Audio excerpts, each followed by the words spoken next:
ನಿಮ್ಗೆ ಗೊತ್ತಿದೆ, ಕರ್ನಾಟಕ ಒಂದು ಒಳ್ಳೆಯ ಪ್ರಜರಿರುವಂಥ ರಾಜ್ಯ. ಇಲ್ಲಿ ಅತ್ಯಂತ ಸಂಸ್ಕಾರ, ಸುಸಂಸ್ಕೃತ ಮತ್ತು ಸಾಮಾಜಿಕ ನ್ಯಾಯ ಬಸವಣ್ಣವ್ರ ಕಾಲದಿಂದ ಒಂದು ಒಳ್ಳೆಯ ಸಂಸ್ಕಾರವನ್ನು ನಾವು ನಮ್ಮ ರಾಜ್ಯದಲ್ಲಿ ನೋಡ್ತಾ ಇದ್ದೇವೆ. ಆ ಹಿನ್ನೆಲೆಯಲ್ಲಿ ಇವತ್ತಿನ ಗೊಂದಲಗಳ ಬಗ್ಗೆ ನಾನು ಮಾತಾಡಲಿಕ್ಕೆ ಇಷ್ಟಪಡೋದಿಲ್ಲ. ನಾನು ಸನ್ಮಾನ್ಯ ಮುಖ್ಯಮಂತ್ರಿಗಳಂತ ಸಿದ್ದರಾಮಯ್ಯನವ್ರನ್ನ ಮೊನ್ನೆ ಭೇಟಿ ಮಾಡಿದ್ದೆ. ಸುಮಾರು 2 ಗಂಟೆಗಳ ಕಾಲ ಅವ್ರ ಜೊತೆ ಚರ್ಚೆ ಮಾಡಿದೆ. ಹಲವಾರು ಅಭಿವೃದ್ಧಿ ವಿಚಾರಗಳನ್ನು, ಒಬ್ಬ ಮುಖ್ಯಮಂತ್ರಿಗಳ ಆರ್ಥಿಕ ಸಲಹೆಗಾರಕ್ಕಾಗಿ ಕೆಲವು ಸಲಹೆಗಳನ್ನು ಕೊಟ್ಟಿದ್ದೇನೆ. ಅದರಲ್ಲಿ ಪ್ರಮುಖವಾದಂಥ ಸಲಹೆ, ಇದೇ ವಾರ ದಿಸ್ ವೀಕ್ ಸಾಧ್ಯವಾದರೆ ಇವತ್ತೇ ಸಿನ್ನೂರಿನಲ್ಲಿ ಒಂದು ಅನೌನ್ಸ್ ಮಾಡಲಿಕ್ಕೆ ನಿಮ್ಮ ಮುಖಾಂತರ ನಾನು ಹೇಳ್ತಾ ಇದ್ದೀನಿ. ಯಾಕಂದರೆ ಅವ್ರಿಗೆ ಆಲ್ರೆಡಿ ಮಾತಾಡ್ಬಿಟ್ಟಿದ್ದೀನಿ ನಾನು, ಆದರೆ ಜನತೆಗೆ ಗೊತ್ತಾಗಲಿ ಅನ್ನೋಂಥ ದೃಷ್ಟಿಕೋನದಿಂದ. ಅದು ಯಾವ ವಿಚಾರ ಅಂದರೆ, ನಿಮ್ಗೆ ಗೊತ್ತಿದೆ, ಮಾನ್ಯ ಸಿದ್ದರಾಮಯ್ಯನವರು 2013ರಿಂದ 18ರಲ್ಲಿ ಮುಖ್ಯಮಂತ್ರಿಗಳಾಗಿದ್ದರು. ಆ ಸಂದರ್ಭದಲ್ಲಿ ಅವರು ನಮ್ಮ ರಾಜ್ಯದಲ್ಲಿ ಏನು ಎಲ್ಲ ಧರ್ಮ ಜಾತಿಗೆ ಜನ ಇದ್ದಾರೆ, ಅದರಲ್ಲಿ ಸಾಮಾಜಿಕವಾಗಿ, ಶೈಕ್ಷಣಿಕವಾಗಿ ಮತ್ತು ಆರ್ಥಿಕವಾಗಿ ಹಿಂದುಳಿದಂಥವ್ರು, ಇದು irrespective of the caste, community and the religion, ಅವ್ರಿಗೆ ಅನುಕೂಲ ಆಗಲಿ ಅಂಥೇಳಿ ಒಂದು ಸ್ಟೇಟಸ್ ರಿಪೋರ್ಟ್, ಅಂದರೆ ಅವ್ರ ಮನೆಗೆ ಹೋಗಿ ಮಾಹಿತಿಗಳನ್ನು ತೆಗೆದುಕೊಳ್ಬೇಕು ಅಂಥೇಳಿ ಸುಮಾರು ಒಂದು 165 ಕೋಟಿ ರೂಪಾಯಿ ಬಜೆಟನ್ನು ಕೊಟ್ಟು ಸರ್ವೆ ಮಾಡಿಸಿದ್ದಾರೆ. ಶಾಶ್ವತ ಹಿಂದುಳಿದ ಆಯೋಗ ಇದೆ ನಮ್ಮಲ್ಲಿ, ಕರ್ನಾಟಕದಲ್ಲಿ ಶಾಶ್ವತ ಹಿಂದುಳಿದ ಆಯೋಗ ಇದೆ. ಅದರ ಮುಖಾಂತರ ಅವರು ಹಿಂದೆ ಕಾಂತರಾಜ್ ಅವರು ಇದ್ದಾಗ ಇದನ್ನು ಸರ್ವೆ ಮಾಡಿಸಿದರು. ಮುಖ್ಯಮಂತ್ರಿಗಳಂತ ಸಿದ್ದರಾಮಯ್ಯನವರು 2018ರಲ್ಲಿ ಕೊನೆಯ ದಿನಮಾನಗಳಲ್ಲಿ ಆ ವರದಿಯನ್ನು ಕೊಟ್ಟರು. ಆದರೆ ಆ ವರದಿ ಸರ್ಕಾರಕ್ಕೆ ತಲುಪಲಿಲ್ಲ. ಇದಕ್ಕೆ ತಾಂತ್ರಿಕ ಕಾರಣದಿಂದ ನಿಂತೋಯ್ತು. ಅದು ಅಲ್ಲೇ ಹಿಂದುಳಿದ ಆಯೋಗದಲ್ಲೇ ಉಳ್ಕೊಳ್ತು, ಯಾರೋ ಸೈನ್ ಮಾಡಲಿಲ್ಲ ಸೆಕ್ರೆಟರಿ ಅನ್ನೋ ಕಾರಣಕ್ಕಾಗಿ. ಮುಂದೆ ಕುಮಾರಸ್ವಾಮಿಯವರು ಮುಖ್ಯಮಂತ್ರಿಗಳು ಆದರು, ಸಮ್ಮಿಶ್ರ ಸರ್ಕಾರ ಆಗಿ, ಅವ್ರು ರಿಲೀಸ್ ಮಾಡಲಿಲ್ಲ. ಮುಂದೆ BJP ಕೂಡ ರಿಲೀಸ್ ಮಾಡಲಿಲ್ಲ. BJP ಸರ್ಕಾರ, ಯಡಿಯೂರಪ್ಪ ಬೊಮ್ಮಾಯಿ ಬಂದರು. ಈಗ ಮತ್ತೆ ಜನರ ಒಂದು ಆಶೀರ್ವಾದದಿಂದ, ಜನರ ಇದರಿಂದ ಇವತ್ತು ನಮ್ಮ ಸರ್ಕಾರ ಬಂದು 1.5 ವರ್ಷ ಆಗ್ತಾ ಬಂತು. ಜಯಪ್ರಕಾಶ್ ಹೆಗಡೆ ಅವರು ಶಾಶ್ವತ ಹಿಂದುಳಿದ ಆಯೋಗದ ಅಧ್ಯಕ್ಷರಾಗಿದ್ದರು.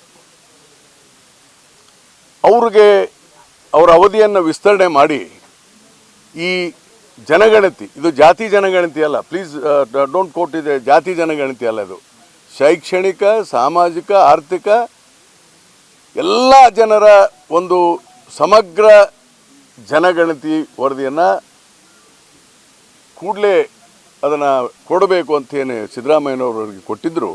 ಅದರ ಪ್ರಕಾರ ಜಯಪ್ರಕಾಶ್ ಹೆಗಡೆಯವರ ನೇತೃತ್ವದ ಸಮಿತಿ ಫೆಬ್ರವರಿ 29ರಂದು ರಾಜ್ಯ ಸರ್ಕಾರಕ್ಕೆ, ಮುಖ್ಯಮಂತ್ರಿಗಳಿಗೆ ಮತ್ತು ಹಿಂದುಳಿದ ವರ್ಗದ ಮಂತ್ರಿಗಳಿಗೆ, ಅವರು ನಮ್ಮ ಜಿಲ್ಲೆಯವರು ಇದ್ದಾರೆ, ಅವರಿಗೆ ಕೊಟ್ಟಿದ್ದಾರೆ.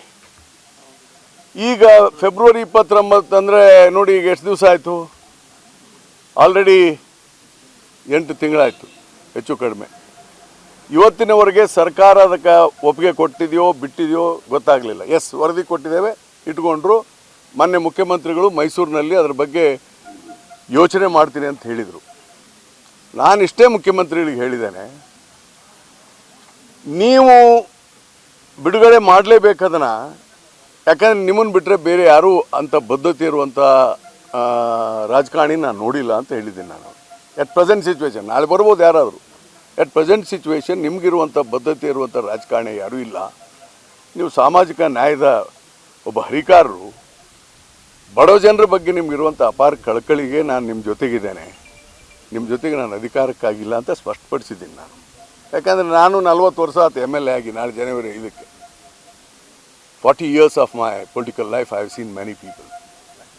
ಅದಕ್ಕೆ ನಾನು ಇವತ್ತು ಮುಖ್ಯಮಂತ್ರಿಗಳಿಗೆ ಹೇಳಿದ್ದೇನೆ, ಮುಂದಿನ ವಾರವೇ ಇದನ್ನು ಕ್ಯಾಬಿನೆಟ್ನಲ್ಲಿ ಒಪ್ಪಿಗೆ ಕೊಟ್ಟು ಜಾರಿಗೊಳಿಸ್ಬೇಕಂತ ನಾನು ಒತ್ತಾಯವನ್ನು ಮುಖ್ಯಮಂತ್ರಿಗಳಿಗೆ ಮಾಡಿದ್ದೇನೆ.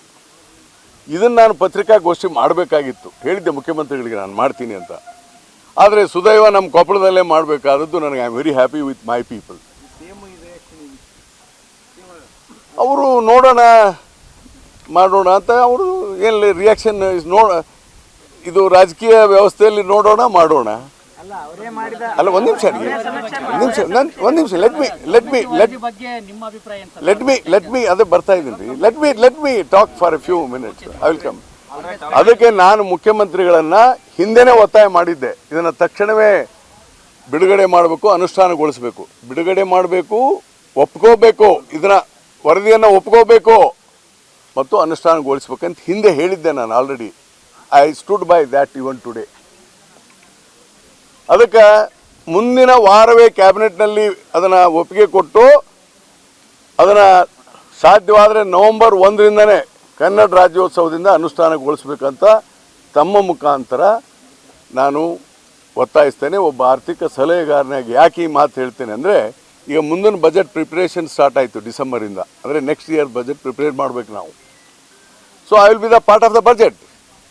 ಇವರು ಇದನ್ನು ಅನೌನ್ಸ್ ಮಾಡಿದರೆ ನವೆಂಬರ್ 1ಕ್ಕೆ ಯಾವ ಜಾತಿಯ ಜನಾಂಗಕ್ಕೆ ಶೈಕ್ಷಣಿಕವಾಗಿ, ಸಾಮಾಜಿಕವಾಗಿ, ಆರ್ಥಿಕವಾಗಿ ಹಿಂದುಳಿದರೆ ಇನ್ನೇನಾದರೂ ಹೊಸ ಕಾರ್ಯಕ್ರಮಗಳನ್ನು ಈ ಪ್ಯಾರಾಮೀಟ್ರಲ್ಲಿ ಕೊಡ್ಲಿಕ್ಕೆ ಸಾಧ್ಯ ಅನ್ನೋದು ಅನುಕೂಲ ಆಗುತ್ತೆ. At least from next year onwards ನಾವು ಅನುಕೂಲ ಮಾಡಲಿಕ್ಕೆ ಸಾಧ್ಯ ಆಗುತ್ತೆ ಅನ್ನೋಂಥ ಮಾತನ್ನು ಹೇಳಲಿಕ್ಕೆ ತಮ್ಮ ಮುಖಾಂತರ ಹೇಳ್ತಾ ಇದ್ದೀನಿ. ಇವತ್ತು ಸಾಧ್ಯ ಆದರೆ ಸಿನ್ನೂರಿನಲ್ಲೇ ಅನೌನ್ಸ್ ಮಾಡಲಿ, ಅವರು ಮುಂದಿನ ವಾರ ಇದನ್ನು ಮಾಡ್ತೀನಿ ಅಂತ ಹೇಳಬೇಕು ಅಂತ ತಮ್ಮ ಮುಖಾಂತರ ಹೇಳ್ತೇನೆ.